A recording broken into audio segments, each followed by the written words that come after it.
আসসালামু আলাইকুম। সংবাদে আপনাদের সবাইকে স্বাগত জানাচ্ছি। আমি ফিরোজ তোহা। শুরুতেই আরবে কেবলস সংবাদ শিরোনাম। আমার নাম নাজমুস সাকিব। আপনি ভালো আছেন ও স্যার? আচ্ছা আচ্ছা, হ্যাঁ হ্যাঁ, ভালো ভালো। আমি কি খবর আপনার? আমার খবর ভালো। আমি স্যার ওই একটু জাস্ট যদি আপনার সময় হয়, একটু কয়েকটা মিনিট একটু কথা বলতাম। আমরা তো বলছি যে হ্যাঁ আপনাদেরকে আরো সময় দেওয়া দরকার, এবং একটা যে অবস্থা থেকে দেশটাকে হ্যাঁ। আপনি নিয়ে আসছেন এই পর্যায়ে, হুম, এবং সামনে আমাদের অনেক লং ওয়ে টু গো। তো যারা অলরেডি ইমপেশেন্ট হয়ে যাচ্ছে তাদের জন্য কি আপনার কোনো বার্তা আছে? মানে কে কি সম্বন্ধে ইমপ্রেশনটা আমি I am not very clear. মানে কিছু কিছু মানে জায়গা একটা থেকে, মানে আপনার আপনার অবস্থানকে নিয়ে কেউ কেউ প্রশ্নবিদ্ধ মানে করার চেষ্টা করছে আপনাকে। তো কি মানে ধরনের আমি জানি না, কি ধরনের। এই যেমন বলা হচ্ছে যে মানে এখনো মানে সেনাবাহিনীর ভেতরে অনেকে রয়েছেন, মানে যাদের মানে যাদেরকে ওই পদে রাখা হয়েছে কেন, তাদেরকে সরা হচ্ছে না কেন, বা তারা ওই না না, ঠিক আগের আছে, রেজিমের সাথে কেন। এনকোয়ারি চলছে। হ্যাঁ, জি এনকোয়ারি চলছে। এনকোয়ারি এনকোয়ারি হলে, এনকোয়ারিতে দোষী সাব্যস্ত হলে অবশ্যই অ্যাকশন নেওয়া হবে। জি দেয়ার আর মেনি ইস্যুস, অনেক কিছু, অনেক আছে যেগুলো আস্তে আস্তে এনকোয়ারি হচ্ছে। জি inquiry take some time. Without proof, প্রমাণ না হলে কারো বিরুদ্ধে কোনো অ্যাকশন নেওয়া যায় না। জি তো এই প্রক্রিয়াটা একটু ধীর প্রক্রিয়া চলছে। জি তো দেখা যাক, এটা আমাদের বেশ কিছু জিনিস আছে যেগুলো করতে হবে। আচ্ছা আচ্ছা। আর আরেকটা বিষয় জানতে চাচ্ছি ঠিক আপনার আছে। আপনার কাছ থেকে আরেকটা বিষয় জানতে চাচ্ছি স্যার, যে মানে এই যে এখনো যে মানে সেনাবাহিনী কেন ব্যারাকে ফিরে যাচ্ছে না, এই কথা অনেকে বলছে যে সেনাবাহিনীর এখন থাকা উচিত না মাঠে, তাদেরকে চলে যাওয়া উচিত। এটার সাথে কি আপনি এগ্রি করেন? আমি তো যেতে চাই, যত তাড়াতাড়ি সম্ভব যেতে চাই। জি বাট প্রবাবলি আমাদের আরো কিছু কাল থাকতে হবে, বিকজ পুলিশ এখনো তাদের জি দায়িত্ব নেওয়ার মতো অবস্থায় নাই। জি পুলিশ বাহিনী তো অলমোস্ট ডিসলভ হয়ে গিয়েছিল, এখনো দায়িত্ব নেওয়ার মতো হয়নি। দায়িত্ব নেওয়ার মতো হলে অবশ্যই আমরা ফেরত চলে যাব। আর এই যে আমরা আনসারকে বেশি দিন তো থাকতে চাই না। জি, আর এই যে আনসারকে কেন্দ্র করে বা এই যে নানা মানে এই যে রিক্সাওয়ালাদেরকে কেন্দ্র করে যে একটা অস্থিতিশীল অবস্থা যারা সৃষ্টি করার চেষ্টা করছে, এটাকে আপনি কিভাবে দেখছেন? এটাকে অবশ্যই আমরা কাউন্টার করছি। যেমন অনেক ধরনের হচ্ছিল, যেমন আরইবিতেও এরকম একটা সমস্যার সৃষ্টি হয়েছিল। আমরা বুঝিয়ে তাদেরকে ক্ষান্ত করেছি, আমরা তাদেরকে বুঝিয়েছি। জি তো অনেকেরই তো অনেক ধরনের লোকের, সবার কষ্টের মধ্যেই আছে। তারপরে আমাদের ধৈর্য ধরে আস্তে আস্তে এগুলো সলভ করতে হবে। জি এবং স্যার আনসারের ওটা তো আমরা অ্যাকশন নিয়েছি, 9 ডিভিশন কাজ করেছে এবং জি আনসারদের নিবৃত্ত করেছে। জি। আর আর স্যার আরেকটা বিষয় একটু জানতে চাচ্ছি যে কেউ কেউ বলছে যে শেখ হাসিনাকে কি মানে সেফ এক্সিটটা দেওয়াটা কি ঠিক ছিল, নাকি তাকে এখানে রেখে বিচার করাটা উচিত ছিল, এই প্রশ্ন কেউ কেউ তুলছে। তো আপনি এই বিষয়টাতে কি বলবেন? আম, ওই সময় দেয়ার ওয়াজ এ হিট অফ দি মোমেন্ট। এটা বিচারের চেয়ে ওখানে যে ওনাকে রেখে দিলে, প্রথম কথা হচ্ছে যে আমি তো পলিটিক্যাল পার্টিগুলোর সাথে ডিসকাশন করছিলাম।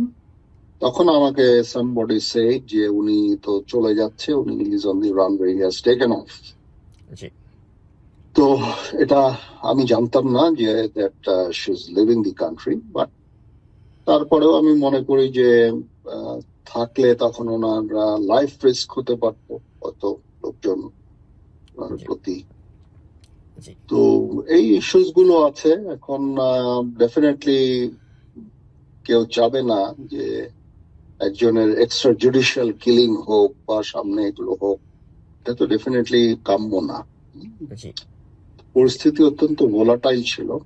হুম হুম জি। তো তো হ্যাঁ, তো এখন এই যে ছাত্র জনতা, তারা তো একটা এক্সপেকটেশন করছে স্যার, যে আমরা চাচ্ছি যে এরকম একটা রেজিম যে ছিল 15.5 বছর, তার থেকে একটা উত্তরণ করে একটা হ্যাঁ, সুন্দর সঠিক জায়গায় এই দেশটা চলুক। তো আপনিও কি এই হ্যাঁ, ব্যাপারে তারা কতটুকু খুব আপনি কতটুকু চেষ্টা হপফুল, করছে। হ্যাঁ আপনি হ্যাঁ, কতটুকু আমি আশাবাদী? ওনাদের, হ্যাঁ আমি আশাবাদী। জি সবাই একসাথে যদি কাজ করি তাহলে সংস্কার করা সম্ভব হবে এবং আমরা একটা সুন্দর গণতান্ত্রিক প্রক্রিয়া আমরা যেতে সম্ভব হবে ইনশাআল্লাহ। আমরা একসাথে কাজ করে যাচ্ছি, আমিও তাদের সাথে আছি, কাজ করছি। জি সবাইকে, সরকারকে সাহায্য করছি। জি তো ইনশাআল্লাহ আমরা সেই লক্ষ্যে যেতে হবে, কারণ এটা হাফ ডান অবস্থায় তো রাখা যাবে না, আমাদেরকে যেতেই হবে, এটা ওই পথেই যেতে হবে। আচ্ছা এখান থেকে ফেরত যাওয়ার আর কোনো অবকাশ নাই আমাদের। আচ্ছা। আর জনগণের উদ্দেশ্যে কি আপনার কোনো বার্তা আছে? না, একটু ধৈর্য ধরতে হবে। প্রথম কথা হচ্ছে যে অনেক মিস ইনফরমেশন চলছে, জি যত সংবাদ তারা পায়, আমার দেখা মতো 95% হচ্ছে এগুলো মিথ্যা। জি সত্যের সাথে মিথ্যাকে মিশ্রিত করে এই সমস্ত সংবাদ পরিবেশন করা হয়, যেটা মানুষকে একটা ভুল ধারণা নেয়। এই কারণে মানুষের একটা ভুল ধারণার সৃষ্টি হয়, যেটা সমীচীন না। জি। তো তাদেরকে ধৈর্য ধরতে হবে এবং প্রকৃত ঘটনা জানতে হবে, তো প্রকৃত সংবাদ জানতে হবে। প্রকৃত সংবাদটা সেক্ষেত্রে মূলধারার যে গণমাধ্যমগুলো আছে তারা কি দায়িত্বশীল আচরণ পালন করছে বর্তমানে, আপনার কি মনে হয়? অনেকেই করছে দায়িত্বশীল আচরণ পালন করছে অবশ্যই, আচ্ছা এবং তারা এই ধরনের সত্যের সাথে মিথ্যাকে মিশ্রিত করে করছে না। তারপরেও তাদেরকে আরো কাজ করতে হবে। আমি নিশ্চিত যে তারা আরো কাজ করবে, আরো সময় পেলে আস্তে আস্তে মিডিয়াটাও আরো সক্রিয় হবে ইনশাল্লাহ। খালি এক জিনিসটা হচ্ছে যে আমাদের একটু ধৈর্য ধরতে হবে। হ্যাঁ, জি জি 16 বছরের জঞ্জাল 16 দিনে মিটবে না, 16 মাসে যদি আমরা মেটাতে পারি সেটা অবশ্যই একটা বড় ভালো। অনেক সমস্যা হয়েছে, ব্যুরোক্রেসির মধ্যে সমস্যা, পুলিশের মধ্যে সমস্যা, সব দিকেই সমস্যা। তো এগুলোকে একটু সময় দিতে হবে, এই সরকারকে সময় দিতে হবে। জি আমরা মানে মানে যদি অধৈর্য হয়ে যাই তাহলে অবশ্যই এটা ঠিক হবে না। জি তারা কাজ করে যাচ্ছে, আমরা তাদেরকে সর্বতোভাবে সাহায্য সহযোগিতা করছি জি। ইনশাল্লাহ। এটা একটা আমি অবশ্যই আশাবাদী, তো সেক্ষেত্রে স্যার যেটা মানে মূল প্রশ্ন থেকে যাচ্ছে যে ওই পতিত স্বৈরাচারের তো অনেকেই সচিবালয়ে রয়েছেন, এখনো তারা প্রশাসনের নানা জায়গায় ছড়িয়ে ছিটিয়ে আছেন। তো ওই ক্ষেত্রে মানে একটা শঙ্কা আস্তে জেগে যায়। আস্তে আস্তে এটাকে ঠিক করতে হবে। এখন সরকারি কর্মকর্তা কর্মচারী যে সরকার যখনই থাকে তার সাথে কাজ করে, এর অর্থ এই না যে সবাই স্বৈরাচারকে সহায়তা করে। স্বৈরাচার হোক আর যাই হোক, দৈনন্দিন কাজ তো তাদেরকে করে যেতে হবে। সেই কাজ তারা করেছে, কিছু ভালো করেছে, কিছু খারাপ করেছে, কিন্তু এভাবে প্যানিক সৃষ্টি করা যাবে না। সবাইকে মানে এই এরকম একটা সিল দিয়ে এটা সবার এগেনস্টে অ্যাকশন নেওয়া, এটা ঠিক হবে না। অবশ্যই যারা যারা দোষী তাদেরকে খুঁজে বের করে শাস্তি দিতে হবে।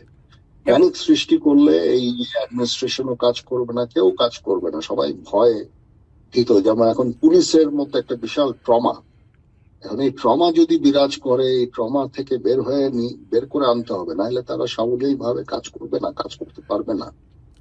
এই জন্য একটু সবাইকে ধৈর্য ধরতে হবে এবং ইনশাল্লাহ এই সরকার এগুলো আস্তে আস্তে সামাল উঠবে। কিন্তু স্যার আমরা ওই যে আমি আশাবাদী। 1/11 সময় আমরা দেখেছিলাম যে এই যে বসুন্ধরা গ্রুপের যে শাহ আলম, তার সাথে মইনু আহমেদ একটা মিটিং করেছিলেন এবং এটা নিয়ে প্রচুর বিতর্ক হয়েছিল এবং পরবর্তীতে তাকে ক্রিয়া পরিষদ থেকে পদত্যাগ করতে হয়েছিল এই কারণে। তো এখন আমরা দেখতে পেলাম যে ওই মানে যারা পতিত স্বৈরাচারের দোসর ছিল, বিশেষ করে বসুন্ধরা গ্রুপ বা এই হামিম গ্রুপ, এদেরকে আমরা দেখছি যে এখন আপনার পাশে দাঁড়িয়েও তারা কেউ কেউ ছবি তুলছে। তো এটা নিয়েও কিন্তু কেউ কেউ একটু বিতর্ক তুলছে। আমার পাশে দাঁড়িয়ে কেউ এরা ছবি তোলেনি। বসুন্ধরা কেউ তো আমার পাশে আমি অ্যাটলিস্ট কারোর পাশে দাঁড়িয়ে ছবি তুলিনি।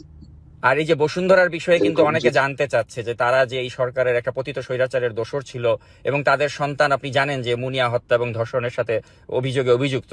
তো এরকম একটি কুখ্যাত গ্রুপ, তারা এখনো কিন্তু নানা ধরনের মানে খারাপ কাজ তারা করে যাচ্ছে। তো এদের বিষয়ে কি আমরা কি কোনো শক্তিশালী অবস্থান দেখবো না? হ্যাঁ, অবশ্যই হবে, আমাদেরকে সময় দিতে হবে। আমি নিশ্চিত যে যারা কনসার্ন আছে এই ব্যাপারে তদন্ত হবে, তদন্ত করে সঠিক পদক্ষেপ গ্রহণ করবে। আমাদের ধৈর্য ধরতে হবে। কিন্তু স্যার আমি যেটা জানতে চাই যে এই যে অলিগার্ক, মানে শেখ হাসিনা অনেকগুলো অলিগার্ক তৈরি করেছিল, তো এই অলিগার্কদের বিষয়ে কি মানে আপনারা কঠোর ব্যবস্থা নেবেন? তো এটা একটা প্রশ্ন থেকে যায়। আমি নিশ্চিত সরকার করবে, কিন্তু সময় দিতে হবে, একটু ধৈর্য ধরতে হবে, সময় দিতে হবে। Thank you so much sir for your time. আপনি ভালো থাকেন, হ্যাঁ। আপনিও ভালো Okay. থাকবেন।